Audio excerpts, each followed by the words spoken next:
Chapter 1920 Marching Through Hell. Eventually, the already dire situation turned into absolute chaos. The horde of nightmare creatures had caught up with the expedition force, and the rear of the formation became engrossed in a moving battle. Several saints led the defensive efforts, slaughtering the menacing abominations with all their might. The death toll among the nightmare creatures was high, but the soldiers were suffering heavy casualties, as well. Luckily, or perhaps unfortunately, the mad frenzy of the pursuing nightmare creatures had caused a destructive chain reaction in the hollows. The local predators were overcome by hunger and bloodlust at the sight of human troops, but they weren't happy to see the numerous abominations from the surface invade their territory either. To the great ones inhabiting the ancient jungle, the weak surface dwellers were nothing but prey, just like humans were. For that reason, the pursuing horde suffered a terrifying massacre when appalling silhouettes lunged into it from the jungle. The ancient predators grew mad from the stench of blood, slaughtering everything they could see with chilling cruelty. A few of them fell, too, buried under an avalanche of hideous monsters. The internal strife between the rightful rulers of the hollows and the invading surface dwellers alleviated some of the pressure on the army, but not a lot of it. The expedition force was still bleeding lives. Not a staggering number of them, but more than ever before. The people trapped in this morbid hell soon found themselves missing the unpredictable and inescapable radiance of the deadly sky. Who would have thought? Rain, meanwhile, was missing the weird antics and ridiculous stories of her teacher. In the past 4 years, she had lived through plenty of frightening situations. Hunting nightmare creatures as a mundane girl was not a safe vocation, after all. But he was always there, with her, talking her through the difficult ordeals and taking care of her when she felt lost. He was still with her, hiding in her shadow, but because they were surrounded by thousands of soldiers, her teacher could not speak, even though Rain would never admit it. She would have loved to hear him tell an outrageously nonsensical story with a straight face right now. Let's see. Breathing heavily, she helped Elamar deal with a monstrous tick that had lunged at them from a branch and assessed how much essence she had left. One benefit of not having an aspect was that she rarely ran low on it, unlike other awakened. So, Rain was doing quite fine for now. What would he say in this situation? Probably something like, "What, this? This is nothing! Have I told you about that time I climbed into a cursed terror's nest and stole its egg? I was actually looking for tasty fruit to treat someone special, but that nest was in the way." Actually, he might have actually told her that one. Or the hollows? Oh, I've been there. On a date of sorts. With Lady Changing Star. Who is my girlfriend. Despite the dreadful situation, Rain smiled crookedly. Yeah, right. She could actually believe that her teacher had stolen from a cursed terror once. He did look like the kind of scoundrel to attempt such lunacy. But that last one was too laughably ridiculous even by his standards. Manifesting another arrow in her enchanted quiver, she knocked it on the string of her bow and took a deep breath. Let's just survive. Believe in Lady Saishin. She will not lead her army to certain doom. If not because she was a virtuous leader, then at least because she needed that army to fight the forces of the Sword Domain in the future. The Citadel must not be that far, by now, and it wasn't. Some time later, the 7th Legion was sent to the rear of the formation. They steeled their hearts and plunged into the bloodshed, retreating slowly while holding back the frenzied mob of nightmare creatures. The Saints were fighting some distance away, breaking the tide, while the soldiers served as the shield of the formation. In some ways, it was much more dangerous here, in the rear of the escaping army. That was because the abominations were numerous and driven to utter madness both by their lust for human souls and by the terror of the great ones rampaging in the horde far behind. Between the ancient rulers of the hollows and the human soldiers, countless nightmare creatures had already been slain, and more were dying each minute. But in other ways, fighting against them was much safer than marching further into the army formation. That was because most of the dangers hiding in the ancient jungle, like the blood-sucking horrors, the razor, sharp falling leaves, the man-eating patches of moss, and the clouds of scarlet pollen, would be dealt with or at least discovered by those who marched in the front. After withstanding the flood of abominations for a while, the 7th Legion was rotated to the head of the column. By then, the army had almost caught up with the daughters of Kisong. Rain and the other legionnaires dragged their tired bodies to the front of the formation, where they were supposed to get a little rest. Since Lady Saishan and Death Singer were so close, the jungle was safer than before. Its inhabitants had just been slaughtered by the Transcendent Princesses, and those pests that had survived were hiding, afraid to attract their attention. Finally, they caught sight of their general. Lady Saishan was standing on the trunk of a fallen tree, her crimson dress ripped and soaked in blood. Her eyes were sunken, and a dark smile was twisting her alluring red lips. Her sister was leaning on the trunk, huddled and covering her face with the hood of her black robe. Rain was curious to know what they were looking at. Up ahead, behind the fallen tree, the jungle receded, revealing a vast clearing. And there, in the distance, she could finally see the citadel. Chapter 1921 Stuff of Legends. There, in front of them, the jungle parted and revealed a vast expanse of white bone. It was almost completely flooded, but the water was so shallow that it would barely reach a human's shins. Most stunningly of all, the flooded clearing was completely devoid of the scarlet infestation. There were no trees, no vines, no grass, no moss. It was as if the ancient jungle was afraid of getting any closer to the dark hill that towered in the heart of the empty expanse and reeled back in fear. The hill itself was tall and strangely shaped, its slopes dark and barren. From time to time, strange ripples spread from it across the shallow water, reaching all the way to the edge of the jungle. As if something enormous was breathing somewhere out there, behind the hill, the measured weight of its breaths reverberating in the ancient bones. Rain and her cohort were not far away from the fallen tree on which Lady Saishan stood, so she caught a good look at her. At that moment, the regal saintess turned around, looking down at her sister from the considerable height of the ancient trunk. Standing above the battered masses of the 7th Legion, she was like a sinister deity. Her otherworldly beauty was both breathtaking and chilling. Princess Saishan looked subtly inhuman because of her silken gray skin, and the lower half of her exquisite face was smeared by crimson blood, as if she had been tearing the great nightmare creatures apart with her teeth. She looked like a malevolent spirit summoned into the world by a great blood sacrifice. Despite that, Rain found herself calming down at the sight of the graceful princess. Her heart was overcome by a soothing sense of tranquility, and she felt her fears dissipating. The feeling of peace and safety was like a breath of fresh air in the sweltering heat of this dark, dreadful hell. However, Rain felt strangely disturbed, because, to her, it did not feel like the healing kind of tranquil calmness. Instead, it was like the kind of false relaxation that deadly predators instilled in their drab before sinking their fangs into the victim's flesh. Still, this predator is on our side. That's good, right? Lady Saishan, meanwhile, spoke to her sister in a pleasant, velvety voice. What do you sense, Hell? Death Singer, who was leaning on the fallen tree with her head down, flinched and looked up. Her hood slipped, revealing her luscious hair and lovely face. At the moment, however, that face was contorted by a terrible grimace. Her beautiful eyes were wide, full of fear. Death is coming! Our blood will flow like a river, our flesh will fester and rot, our eyes will be eaten by hungry ravens, our viscera will become a feast for maggots.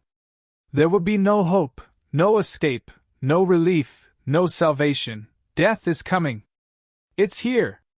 Hearing that terrible prophecy, Rain shuddered.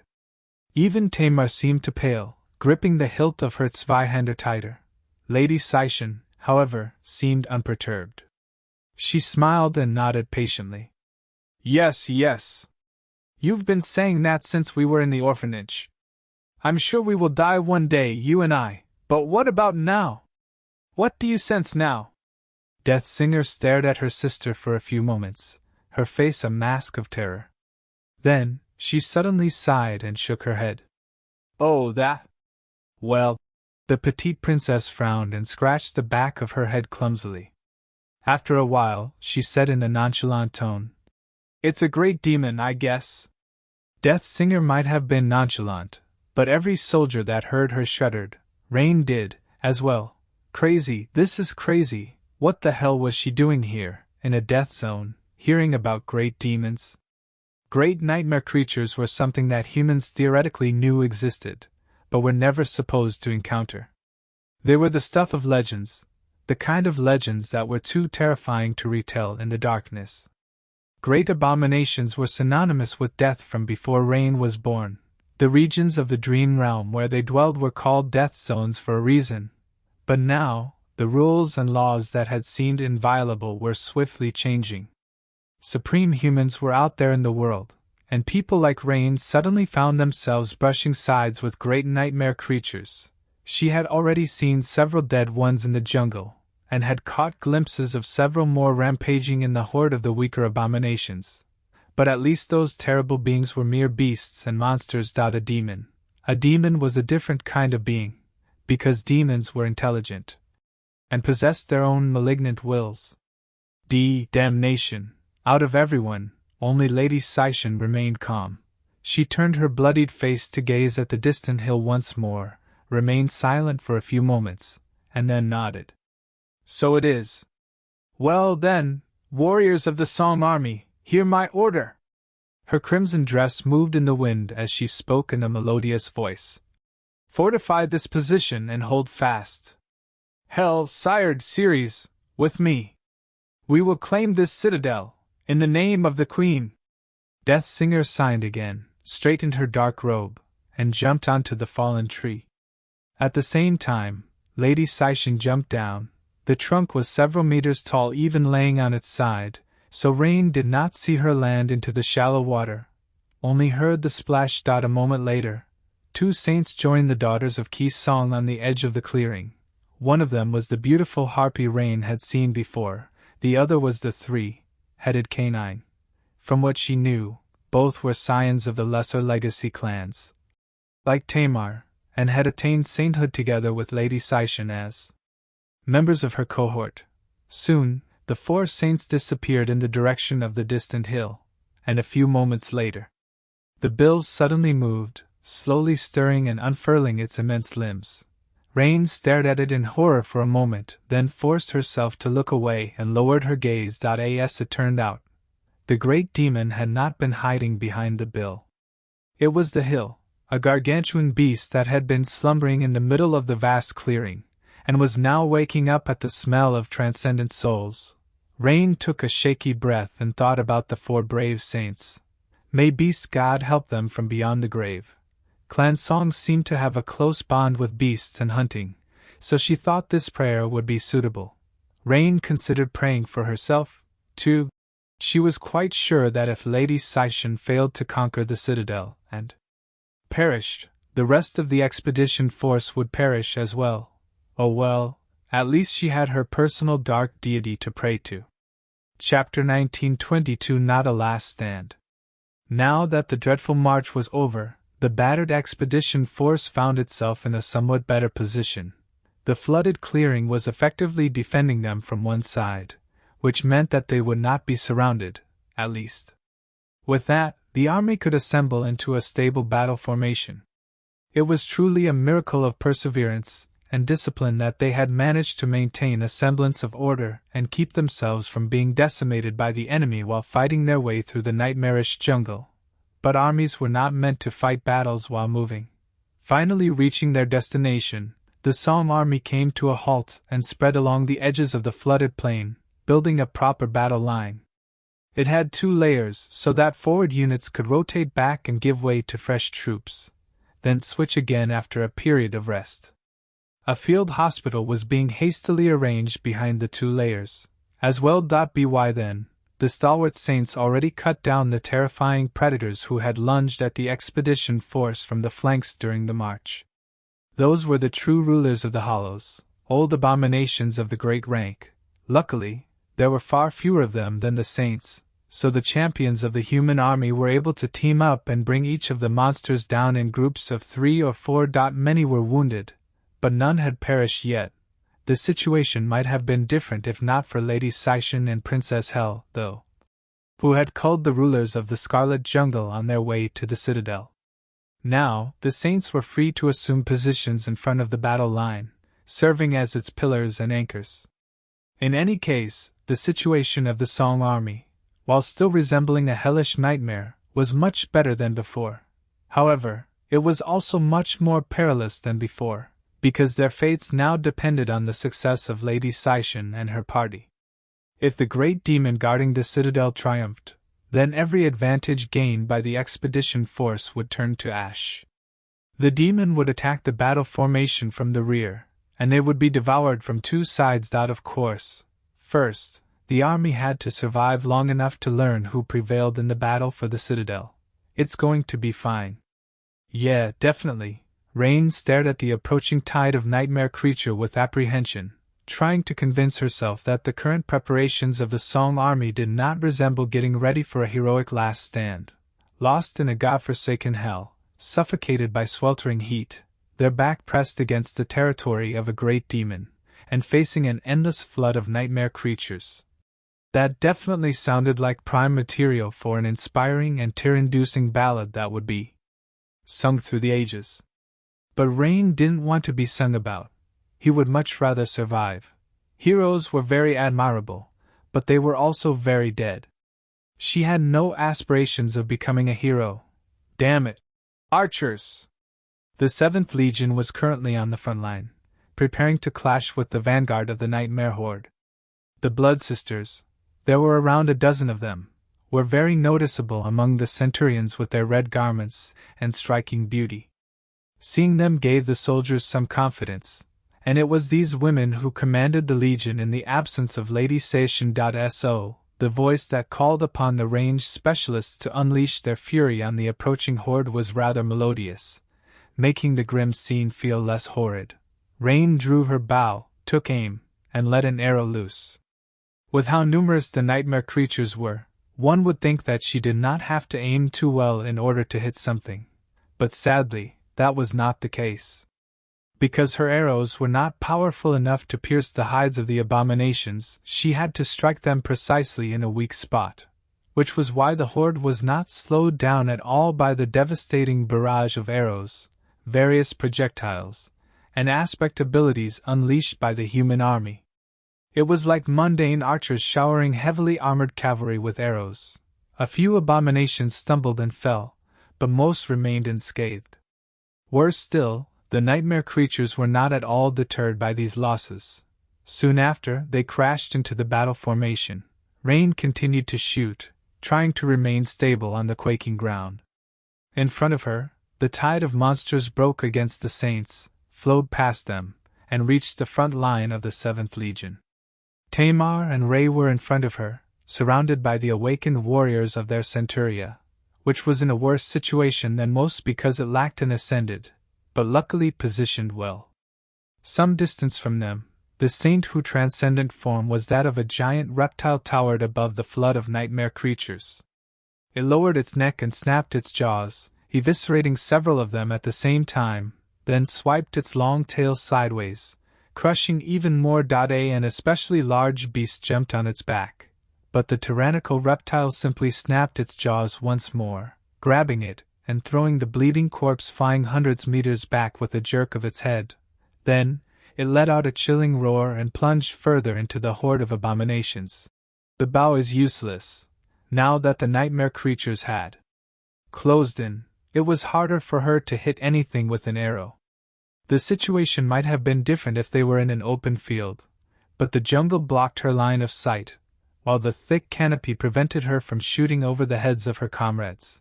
Cursing, Rain dismissed the beast of prey and let her snake tattoo turn into a black Tachi once again.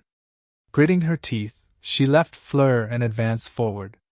Hack, slash, pierce, block, dodge, evade. The damned nightmare creatures were too strong, she could barely cut their hide, and it took dozens of strikes to bring a single one down. Rain herself, however, would be either dead or crippled from receiving just one blow, which made the whole situation incredibly frightening, to the point that she felt sick to her stomach. The humid air was permeated by the terrible stench of blood, and everywhere she looked, she saw nothing but terrible maws, sharp fangs, and frenzied eyes. All around her, awakened were uniting in small groups, each fighting against a single nightmare creature. Rain herself was fighting with Tamar and Ray, the three of them sharing an unspoken understanding on how to deal with the dreadful enemies. Their cohort might not have been together for long, but Tamar was a competent leader, while Rain was very experienced despite having only just awakened. So, from the point of view of others, she was simply extremely competent in everything she did. She was a fierce fighter herself, a good partner for others in a battle, and also a bit of a mentor to her three slightly younger companions in many practical matters, not to mention her unbelievable ability to survive in the wilderness and make herself and her cohort comfortable in any environment. The entire Centuria rallied around their small cohort, withstanding the flood of nightmare creatures with desperate resolve. Hideous corpses of the abominations fell to the ground. Human corpses fell, too. Rivers of blood flowed down, seeping into the shallow water of the flooded clearing and painting it red. Far away, the gargantuan figure of the great demon was moving, its footsteps making the red water surge in foaming waves.